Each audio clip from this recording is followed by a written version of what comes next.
మహిళా లోకానికి స్వాగతం. అందరికీ నమస్కారం అండి. ఓం మహాలక్ష్మి అయి నమ. మనము ఈ శుక్రవారం నుండి చక్కగా లక్ష్మీదేవిని ప్రార్థించడం వల్ల లక్ష్మీ అనుగ్రహంతో సకల సంపదలు కలగాలని ఈ వీడియో చేస్తున్నానండి. ఇది సాక్షాత్తు పరమశివుడు పార్వతీదేవికి చెప్పిన లక్ష్మీదేవి యొక్క కథ కాబట్టి అందరూ శ్రద్ధగా వినండి. చక్కగా నచ్చితే లైక్ చేయండి, ఇంకా షేర్ చేయండి. నా ఛానల్ సబ్స్క్రైబ్ చేయకుంటే సబ్స్క్రైబ్ చేయండి. అయితే ఒకరోజు పార్వతీదేవి పరమశివుణ్ణి ఏమడిగింది అంటే, నాదా, మానవలోకంలో స్త్రీలందరూ ఆచరించడానికి ఉపయుక్తమయ్యే ఏదైనా ఒక వ్రతం ఉంటే తెలియజేయండి. అది సులభంగా చేసుకొని చక్కగా అందరూ ఆ లక్ష్మీదేవి యొక్క అనుగ్రహం పొందడానికి ఏమైనా ఉంటే చెప్పండి అని అడిగిందట. అప్పుడు ఆ పార్వతీదేవిని చూసి పరమశివుడు, ఒక కాత్యాయని, చక్కటి వ్రతం ఉంది, దాని గురించి తెలియజేస్తాను, నువ్వెందుకు అడుగుతున్నావో నాకు తెలుసు, మానవులందరి కోసమే నువ్వు ఈ విధంగా నన్ను అడిగి తెలుసుకుంటూ ఉంటావు, చాలా సంతోషము అని చక్కగా పరమశివుడు ఈ విధంగా చెప్తూ ఉన్నాడు.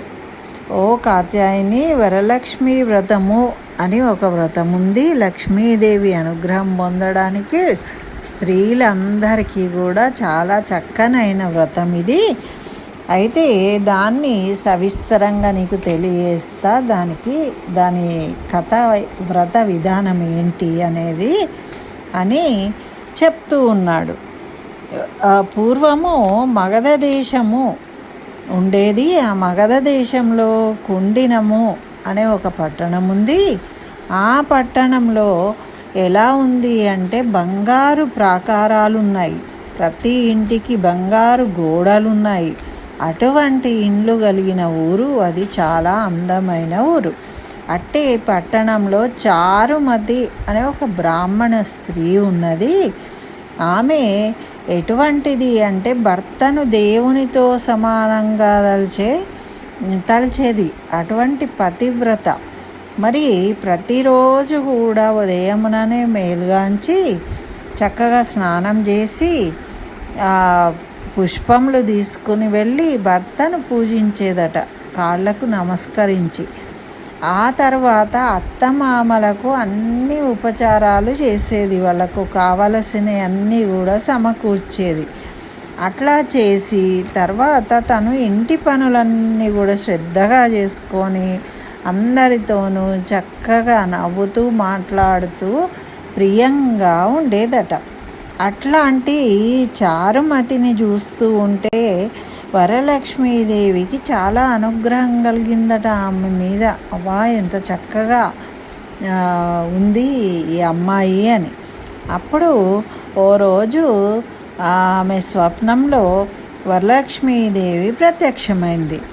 అయితే అయ్యో చారుమతి, నేను వరలక్ష్మీదేవిని, నీ మీద నాకు అనుగ్రహం కలిగింది, అందుకే ప్రత్యక్షమయ్యాను.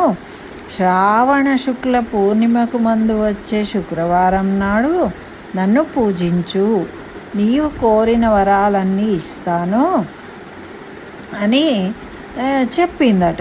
చెప్తే అప్పుడు ఆ చారుమతీదేవి స్వప్నంలోనే చక్కగా లక్ష్మీదేవిని చూసి వెంటనే లేచి దేవికి ప్రదక్షిణ నమస్కారాలు చేసిందట. అట్లా చేస్తూ ఇంకా నమస్తే సర్వలోకానాం జనన్యే పుణ్యమూర్తయే శరణ్యే త్రిజగద్దంద్వే విష్ణు వక్షస్థలాలయే అని స్తోత్రాన్ని కూడా పఠించిందట. ఓ జగజ్జనని, నీ కటాక్షం కలండి జనులు ధన్యులవుతారు, మరి విద్వాంసులు సకల సంపన్నులవుతారు. నువ్వు అనుగ్రహిస్తే నేను ఏ జన్మాంతరంలో చేసిన పుణ్యమో ఆ విశేషంతో నీ పాద దర్శనం కలిగింది నాకు అని చాలా ఆనందంతో చెప్తూ ఉందట. అప్పుడు వరలక్ష్మీదేవి చాలా సంతోషించి చారుమతికి అనేక వరాలు ఇచ్చి అంతర్ధానం అయిపోయిందట. ఈ విధంగా ఆమె అంతర్ధానం కాగానే చారుమతి ఆ ఆనందంలో చక్కగా నిద్ర మేల్కొని వెంటనే ఇంటికి 4 పక్కలా చూసిందట. కలే చూసింది, ఇది నిజమా కలనా ఏంటి అర్థమవుతలేదు అని. అప్పుడు ఎక్కడ కూడా వరలక్ష్మీదేవిని కనబడకపోతే ఆహా ఇది స్వప్నమే, నాకు కలనే వచ్చింది అని నిర్ధారించుకొని వెంటనే అదే రాత్రి తన భర్తను అత్తమామను అందరినీ లేపి తనకు వచ్చిన కళ వృత్తాంతమంతా వాళ్ళకు చెప్పిందట. అప్పుడు వాళ్ళు కూడా చాలా సంతోషపడ్డారట.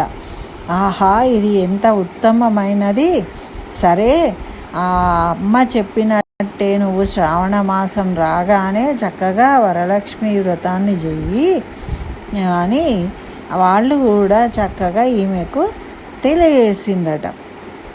అయితే ఈమె ఏం చేసింది, ఇంకా తన చుట్టుపక్కల ఉన్న స్త్రీలకు కూడా ఈ శ్రావణ మాసంలో వచ్చే శుక్రవారం రోజు, పౌర్ణమికి ముందు వచ్చే శుక్రవారం రోజు ఈ విధంగా చేయాలి మనము అని ముందే చెప్పేసిందట తన స్నేహితులకు, ఇంటి పక్కన ఉండే వాళ్ళందరికీ కూడా. చక్కగా వాళ్ళందరూ కూడా ఎదురు చూస్తూ ఉన్నారు, ఇక ఏ రోజు వస్తుందా ఎప్పుడు చేయాలా అని. అట్లా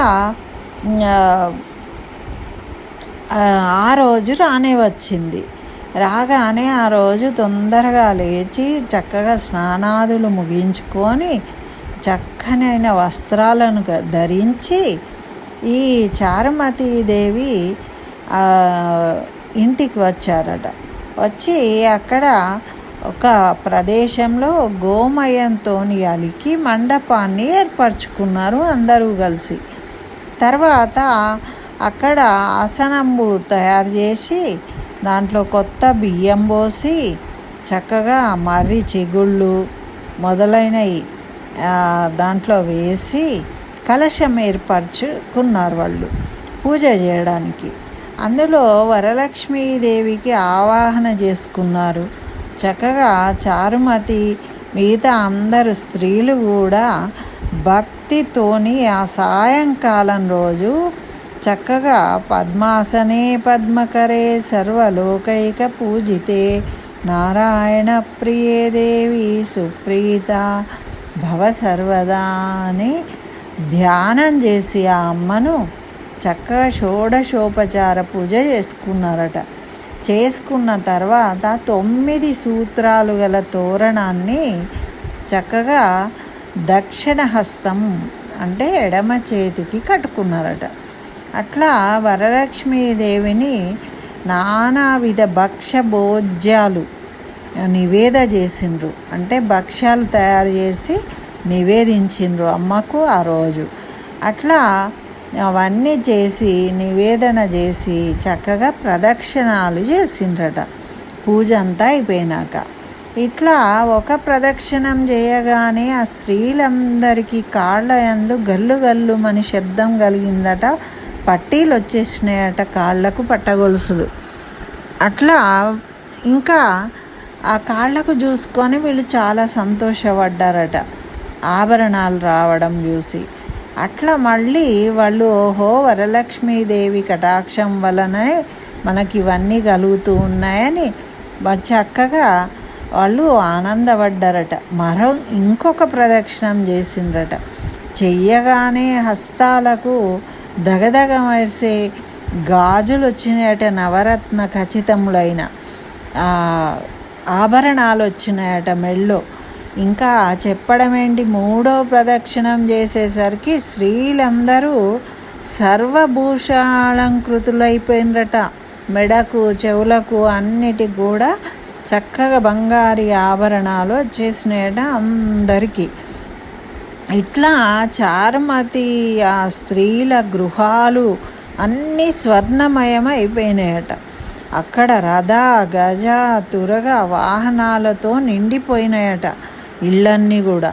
అట్లా వాళ్ళ స్త్రీలను తోడుకొని పోవడానికి వాళ్ళ ఇండ్ల నుండి గుర్రములు, ఏనుగులు, రథాలు, బండ్లు తీసుకొని ఆ వరలక్ష్మీదేవిని పూజించు స్థలానికి వచ్చిండ్రట వాళ్ళ భర్తలు వీళ్ళని తీసుకొని వెళ్ళడానికి.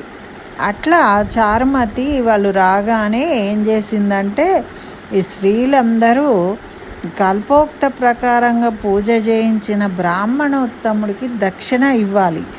ఆ దక్షిణ ఇవ్వకుండా పూజ సమాప్తం కాదు. కాబట్టి వీళ్ళందరూ చక్కగా పుష్పాక్షంతల చేత పూజించి ఆయనకు 12 కుడుములు, 12 భక్ష్యాలు ఆయనకు వాయనం ఇచ్చారట. చక్కగా దక్షిణ తాంబూలాలు కూడా ఇచ్చి నమస్కారం చేసిండ్రట. అప్పుడు ఆ బ్రాహ్మణోత్తముని చేత ఆశీర్వాదాలు తీసుకున్నారు వీళ్ళు.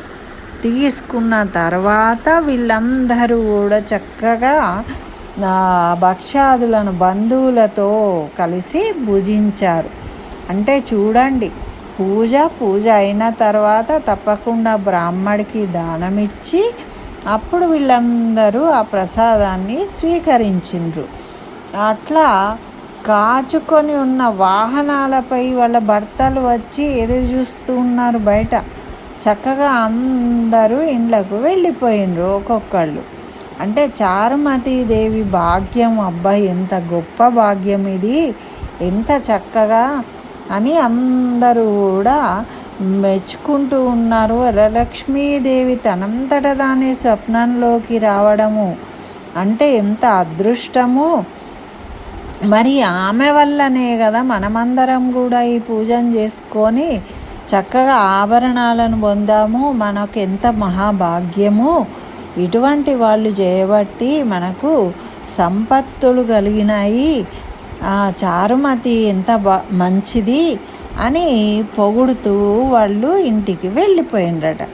అట్లా చారుమతి ఆ స్త్రీలందరూ కూడా ఇది మొదలు ప్రతి సంవత్సరము ఈ వ్రతాన్ని చేస్తూ చక్కగా పుత్ర పౌత్రాభివృద్ధి కలిగి ధన కనక వస్తు వాహనాలతో కూడుకొని సుఖంగా జీవించిండ్రట అందరూ. అట్లా కాబట్టి కావున ఓ పార్వతి, ఈ ఉత్తమమైన వ్రతంను అన్ని కులాల వారు చేయవచ్చు. మరి ఎవరైనా కూడా చేయవచ్చు. దీనికి కులాలు అనేది ఇట్లాంటివి ఏవి లేవు. భక్తితోని ఎవరైనా చేయవచ్చు.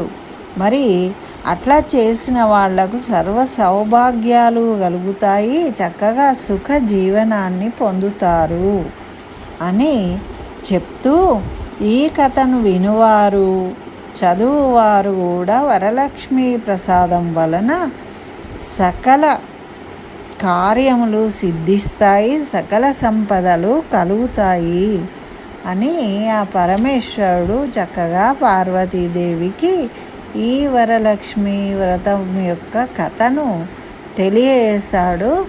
అందరూ మానవులందరూ కూడా దీన్ని ఆచరించి ఆ లక్ష్మీదేవి అనుగ్రహంతో సుఖశాంతులతో జీవించాలి అని కోరుకుంటూ ఈ కథను చెప్పడమైందండి. అందరూ వినండి చక్కగా.